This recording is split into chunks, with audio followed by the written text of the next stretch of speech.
शेरी Rahman senate में इज़हार ख्याल कर रही हैं। आम के मसले हल करने के लिए बैठे हैं, अपनी ज़ात या अपनी साख को बढ़ाने के लिए नहीं।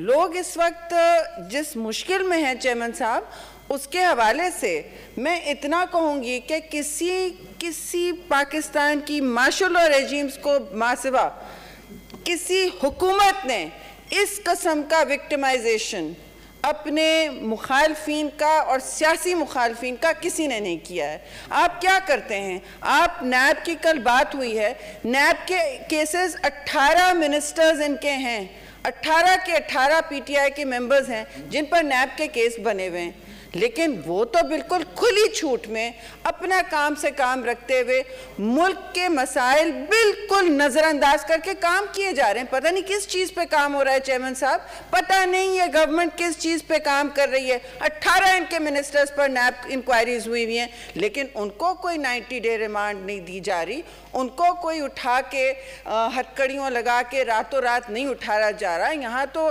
जरदारी साहब को अदालत में ले जाते हैं कि जी क्वेश्चनिंग करनी है। इस वक्त शर्म आनी चाहिए, पार्लिमानी जमहूरियत होते हुए ये शर्म आनी चाहिए। हम एहतसाब से नहीं डरते, लेकिन शर्म ये आनी चाहिए कि इस वक्त साबिक opposition leader Khursheed Shah jail में है नेशनल असेंबली के, इस वक्त करंट अपोजिशन लीडर मियाँ शहबाज शरीफ जेल में हैं, पंजाब के अपोजिशन लीडर जेल में हमजा शहबाज शरीफ, फिर आप देख लें कि नून लीग की पार्लियामेंट्री पार्टी के लीडर ख्वाजा आसिफ वो भी जेल में। शायद ऐसा तो ना है कि बाई इलेक्शन में कोई मसले होने वाले हैं, नहीं, लेकिन इनके जितने, चाहे वो मालम जब, मेरे कॉलीग ने मालम जब्बा की बात की, बीआरटी को देख लें, फॉरेन फंडिंग केस को देख लें, अब तो अदालतों ने सुनामी 100,000 करोड़ कितने मिलियन ट्री सुनामी की बात कर ली है, उन्होंने इस पर सवाल किया है, लेकिन यहाँ कोई एहतसाब फेस करता नहीं है। एहतसाब सिर्फ अपोजिशन के लिए है, जहाँ हर जलसे से पहले, चाहे वो मुल्तान जलसा हो, चाहे वो गिलगित बल्तिस्तान के पुरअमन एहतजाज हो जो रिगिंग हुई है खुलेआम इलेक्शन में, उसके बारे में एहतजाज, उधर भी पकड़ धकर पर्चे बनाए जाते हैं, रातों रात हमारे बच्चों को हरासा करके अदालतों में रख लिया जाता है, और पैगाम ये होता है कि आप अपने पुरअमन मुजाहरे नहीं कर सकते। आप एक तरफ फरियाल तालपुर को रात को, चांद रात को, आधी रात को 12 बजे के वक्त आप उनको उठा के लेके जाते हैं, किस बात का डर है?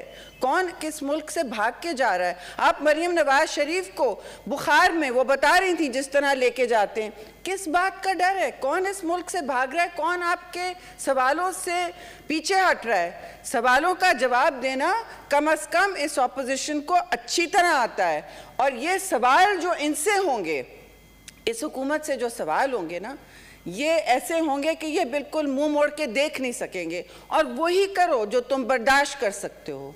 यहाँ पे मैं आपको बता दूं साफ कि सियासी विक्टिमाइजेशन के दौर पीपल्स पार्टी ने तो बहुत बर्दाश्त किए हैं। जरदारी साहब ने कितने साल, 11 से 12 साल तवातिर से जेल में गुजारे।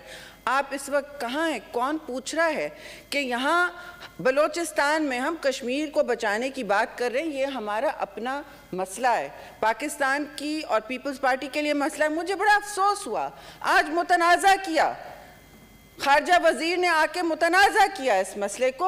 हमने कभी इसमें जो पॉइजन घोला है इन्होंने आज डिबेट में, आप सुन ले रिकॉर्ड पे हमारी तकारीर क्या थी। मैंने सिर्फ कहा शहीद जुल्फ़िकार अली भुट्टो जिंदा होते, हयात होते, उनका अदालती कत्ल नहीं होता तो आज कश्मीर कहाँ से कहाँ होता। OIC का हवाला हो, यूनाइटेड नेशन, सबको उनका किरदार पता है। खारजा तन्हाई में तो नहीं होता मुल्क, एक तरफ सऊदी भाई हैं, दूसरी तरफ ईरान हमारा नेबर है, कोई इस तरह हमसे अलग नहीं होता। और कश्मीर का मसला, हाँ, आप सब अपने दिल में झांक के देख लो कहाँ होता, लेकिन नहीं, आप कहते हैं इतने खौफजदा ये हुकूमत के, रोज़ इनके पूरे बैंडविड्थ पे, इनके पूरे एजेंडा पे सिर्फ PDM का भूत सवार है, और रोज़ कहते हैं कि PDM तो ख़त्म हो गई, PDM में दरारें हैं।